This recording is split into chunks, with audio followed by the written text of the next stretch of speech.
attente. On va écouter Bruno Retailleau, candidat à la présidentielle. Il était notre invité hier soir avec Pierre Devineau. Il tend la main aux électeurs du Rassemblement national, comme aux déçus de la Macronie. On l'écoute.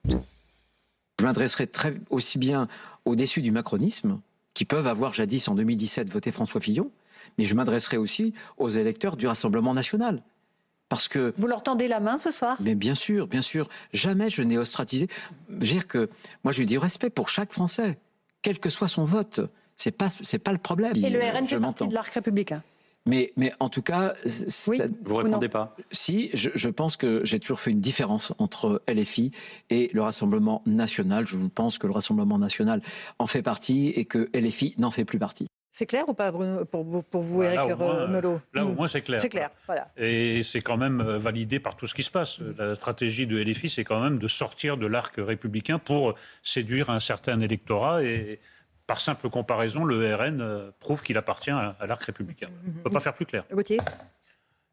Encore heureux que le patron, effectivement, des Républicains, et il faut dire que ça n'a pas toujours été le cas, ne met pas de signe égal entre le Rassemblement national et la France insoumise. Je pense à Xavier Bertrand, d'ailleurs, qui ne veut pas aller au meeting de Bruno Retailleau, qui, lui, met un signe égal et renvoie dos à dos la France insoumise et le Rassemblement national, comme si c'était la même chose. Mais d'ailleurs, Xavier Bertrand, il est autant de droite que François Hollande. Mais il n'est pas là. Alors, avançons. Non, mais il n'est pas là, mais on peut quand même... mais avançons, parce qu'on parle toujours de lui. Mais non, mais on peut quand même Bruno dire Retailleau.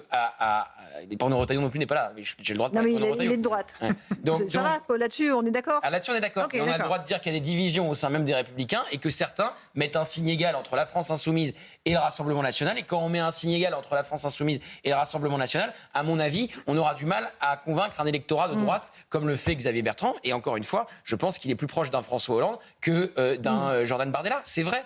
Après, sur l'électorat de droite, il est quand même très tenté par un vote Rassemblement national. Et ceux qui étaient plutôt centre-droit, ils sont déjà partis chez Emmanuel Macron et ils voteront demain pour Édouard Philippe.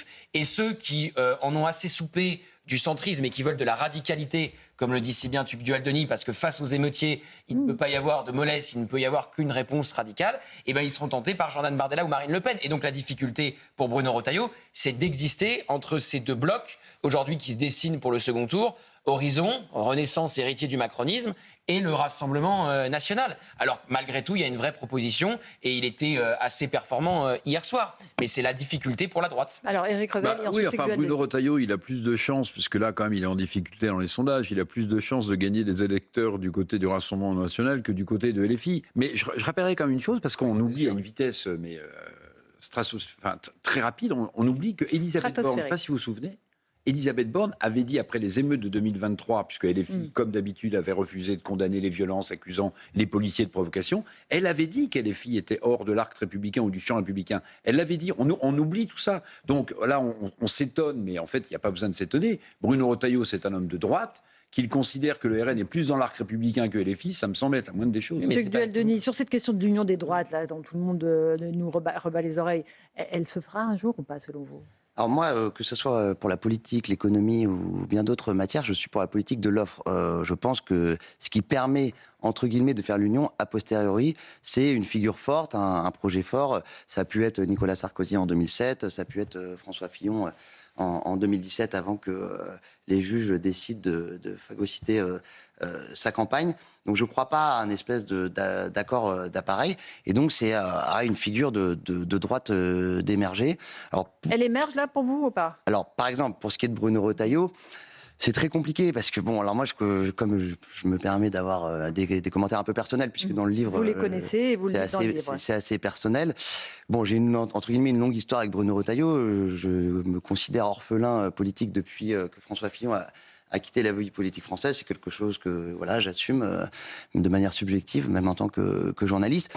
Et pour moi, Bruno Retailleau avait un talisman incroyable, puisque c'était l'héritier naturel du fillonisme. Par ailleurs, je trouvais que sa personnalité, cette espèce de douce austérité oxymorique qu'il dégageait, pouvait imprimer quelque chose. Il y a un enracinement, il y a des valeurs, évidemment, et puis il y a un positionnement qui est, entre guillemets, parfait, quoi. C'est-à-dire très conservateur, assez libéral sur l'économie, très allant sur le régalien. Et il y a eu, que je décris par le menu dans ce livre, au travers d'ailleurs de lui, Philippe de Villiers et François Fillon, de cette espèce de triangle assez important dans cette droite-là, cette séquence de la sortie du gouvernement de Bruno Retailleau. Il y a eu cette phrase très cruelle d'Alain Duhamel, d'ailleurs, au moment de cette sortie ratée du gouvernement. Il a dit en se gâchant, il s'est révélé. Et effectivement, on s'est tous, en tout cas moi c'est ce qui s'est passé, posé la question à ce moment-là, mais pourquoi il a fait ça? Et de la même manière, d'un point de vue plus relationnel, quand il était à Beauvau, Philippe de Villiers a tendu des perches, y compris sur ces plateaux-là, pour des réconciliations. Et on en vient toujours à ces divisions de la droite. Je ne dis pas que Bruno Retailleau a jamais été attaqué, mais en tout cas, là, il y a eu un geste de la part de Philippe de Villiers avec des citations d'auteurs assez littéraires que je rappelle dans le livre. Voilà, Bruno Retailleau n'a pas voulu saisir la perche. Bruno Retailleau n'a pas voulu comprendre que Sébastien Lecornu n'était pas là pour que lui faire du bien dans ce Lecornu 2. Et donc, demeure un peu en suspens cette interrogation autour, je dirais, de la trame personnelle aujourd'hui de Bruno Retailleau. Et voilà, il n'appartient qu'à lui de nous surprendre à nouveau agréablement. Et ça veut dire que la droite elle est incapable de gagner toute seule aujourd'hui. Enfin, ce qu'on appelle la droite républicaine, classique, normale. Ah oui, ce qui n'est pas dans la radicalité. Mathématiquement, c'est joué d'avance. Donc, Alors, il faut voir avec le seuil de qualification au second tour. La chance de Bruno Retailleau aujourd'hui, c'est que la dispersion des candidats et qu'il y a un trou de souris pour tout d'un coup être qualifié au second tour, oui. Entre guillemets un peu sur un malentendu arithmétique. La théorie du trou de souris, on peut tout imaginer. Alors, on peut tout imaginer tous les secondes. Non, mais vous m'accorderez, Eric Nolot, que... rationnel. Non, mais bah oui, mais justement, d'un point de vue rationnel et arithmétique, vous m'accorderez que le seuil de qualification au second tour en 2027 risque d'être très bas. Gauthier. Non, mais c'est vrai, il peut y avoir 3 candidats dans un mouchoir de poche. Il peut y avoir Jean-Luc Mélenchon, Édouard Philippe et Bruno Retailleau dans un mouchoir de poche, peut-être même 4 si Gabriel Attal se maintient, parce qu'à mon avis, il n'aura aucune envie de se désister pour Édouard Philippe. Ce qui, par contre, donnera un sérieux avantage à Jean-Luc Mélenchon si le bloc du centre droit à la droite est divisé. Sur l'union des droites, moi je pense qu'elle se fera par les électeurs. Le dernier à avoir réussi à faire l'union des droites, il s'appelle Nicolas Sarkozy, en 2007. Il a fait l'union de la bourgeoisie et des classes populaires. Ça n'a jamais été refait depuis. Marine Le Pen n'a que les classes populaires et Éric Zemmour avait tenté et il n'avait eu que le vote bourgeois. Je fais ça à grands traits, évidemment. Donc celui qui a compris ça, il s'appelle Jordan Bardella. Et il ne pense qu'à une chose, c'est à unir une nouvelle fois les classes populaires d'Hénin-Beaumont avec les bourgeois du 16e arrondissement ou du Sud-Est, exactement, puisqu'il y a un RN très fort dans le Nord et dans le Sud. Donc voilà, c'est son pari. Et s'il arrive à faire ça, bah, il a de réelles chances d'être élu. C'est la droite pour vous, Jordan Bardella, Tugdual Denis? Alors, un peu plus que Marine Le Pen, en tout cas dans la stratégie électorale. Après, moi, j'ai essayé justement de ramener Marine Le Pen peut-être contre son gré dans la droite dans ce livre, parce que je suis persuadé que même si elle est sur la défensive, je cite une phrase... Elle se dit ni de droite ni de gauche, hein, en fait, elle répète à l'envie. Ouais, Henri Bergson, le philosophe, disait que la philosophie d'un homme, c'est sa biographie. La biographie de Marine Le Pen, c'est une jeune femme élevée à Saint-Cloud, mais rejetée par la bourgeoisie de la banlieue parisienne, rejetée un peu par le clergé. Et pourtant, elle partageait un certain nombre de codes sociaux de la droite. Elle connaît nos chansons, elle connaît nos cantiques. Elle a eu une éducation de droite. Elle est aujourd'hui sur la défensive, enfin depuis toujours, vis-à-vis de la droite conventionnelle. Pour autant, moi, j'ai pas envie de dresser des herses comme la gauche aime en dresser autour de nous. Et je me dis qu'à la fin, Marine Le Pen, Jordan Bardella, Édouard Philippe, même François Bayrou, que je cite pas mal dans ce livre, parce que j'étais allé le voir à Pau pour parler un peu de l'intériorité de la droite française.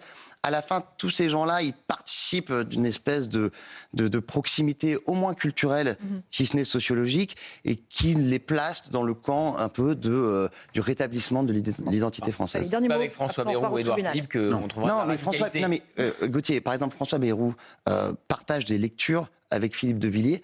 Évidemment, quand il était au pouvoir, il n'a pas du tout fait la même chose que Philippe de Villiers aurait fait s'il avait été au pouvoir. Mais moi, je trouve ça intéressant, par exemple, que quand François Bayrou, dans le livre, me rappelle cette phrase de Bernanos qui dit qu'on ne comprend rien à la civilisation moderne si on n'admet pas d'abord qu'elle est une conspiration sur la vie intérieure. Je pense qu'en tant que modeste auteur de droite, ça me permet de faire avancer le public. Quelle est la grande différence entre François Bayrou et Philippe de Villiers ou entre Édouard Philippe et Philippe de Villiers? C'est-à-dire que Philippe de Villiers, ce qu'il dit en privé, il le dit tous les vendredis sur CNews. François Bayrou, ce qu'il dit en privé, il ne le dit pas en public. Édouard Philippe, ce qu'il dit en privé, il ne le dit pas en public. Parce qu'ils ont les jetons. Mais vous savez, cher Gauthier, quand vous lirez mon livre, vous verrez que sur François Bayrou, je ne le ménage pas sur tous les consensus dans lesquels il s'est jeté avec paresse, entre guillemets, intellectuelle et surtout manque de courage politique. Allez, on part tout de suite au tribunal. Tanguy Aymon et Patrick Hermansen sont avec nous. De nouvelles condamnations sont tombées. Expliquez-nous, Tanguy. Oui, 5 nouvelles condamnations et toujours pas de mandat de dépôt. Alors par contre, il y a eu beaucoup d'heures de travail d'intérêt général, notamment pour des individus accusés d'avoir tiré au mortier d'artifice sur les policiers ou leur avoir jeté des bouteilles de verre. Même pour les individus en état de récidive légale, on leur a remis du sursis, comme pour le cas de ce Tunisien qui a volé dans un commerce. Et on va s'attarder un petit peu sur le cas de Maher S. Maher S est un homme de 34 ans, sans emploi. Lui, il a ramassé un bâton dans la rue, il a attaqué les policiers avec ce bâton. Coup de bâton, donc, coup de poing, coup de pied, insulte, crachat. Le tout en état de récidive légale, puisque c'est un individu multicondamné. Le procureur avait demandé de le mettre à tout prix derrière les barreaux. Le tribunal a décidé que non. 6 mois de prison ferme, mais à aménager, c'est-à-dire que dans quelques minutes, cet individu se retrouvera libre dans la rue. Merci beaucoup Tanguy Hamon, Patrick Hermansen au tribunal judiciaire. Tout ça se confirme. Allez, dernier mot avec Revel. Vous avez une question pour Tugdual. Je ne reviens pas sur la sortie sans gloire de Bruno Retailleau, Tugdual du gouvernement. Il aurait pu sortir sur la dénonciation des accords de 68 avec l'Algérie. Ça va de la gueule pour le peuple de droite. Et il sort parce qu'on ne l'a pas prévenu que Bruno Le Maire était ministre. Mais juste, moi je pense qu'il est aussi dans un piège électoral, Bruno Retailleau. Parce que s'il ne fait pas un score, en fait, il va sanctuariser l'effacement des Républicains. Allez. Voilà, il va Réponse rapide dans sanctuariser. 1 minute Et ça veut 40. dire que les Républicains iront se répartir entre une partie du centre. Mais ça a déjà commencé. Oui, mais ça. C'est Éric Ciotti qui est parti au Rassemblement National ça va et s'accélérer. Annie Genevard qui est partie gouverner avec. Moi, Prenez la parole, regardez là. le seul truc que j'ai envie de vous dire, c'est évidemment qu'il y a énormément de gens qui peuvent nous décevoir dans la vie politique française, y compris des gens de notre camp ou qui ne sont pas à la hauteur de nos attentes. Moi, la seule réponse que j'ai à faire, c'est nous... mais sublimons nos paysages, sublimons nos personnages, assumons qui on est, mettons-nous en scène et ça sera nous peut-être, comme dit Gauthier, c'est peut-être les électeurs qui à un moment vont faire en sorte que la droite reprenne du poil de la bête dans ce pays, des électeurs, des hommes, des femmes, des parents, des grands-parents, des chanteurs, des écrivains et commençons par nous-mêmes et les hommes politiques seront obligés de nous suivre ensuite. Vous êtes sur une vision assez poétique et Il en faut belle, mais j'ai essayé de faire le roman de la droite, vous voyez. Le sublime, donc, on ne le voit pas forcément, Éric Nolot, dans la vie politique actuelle. On le voit pas. Il est en général soluble dans la politique. Vous le voyez, Gauthier ? Et dans la Non, médiocrité. mais c'est pour ça que je suis totalement en phase avec ce que dit Tugdual, c'est que ça doit venir de la société. Si on ne peut pas faire confiance aux politiques pour s'unir à droite, Allez. plus de Puy du Fou, Sublimons. plus de... Sublimons. exactement. Voilà, plus de Puy du Fou. En fait, ce que dit Tugdual, c'est plus de Puy du Fou. Plus de pèlerinage de Et Chartres. La Cendre et le Feu, c'est votre livre aux éditions Robert Laffont. Merci beaucoup.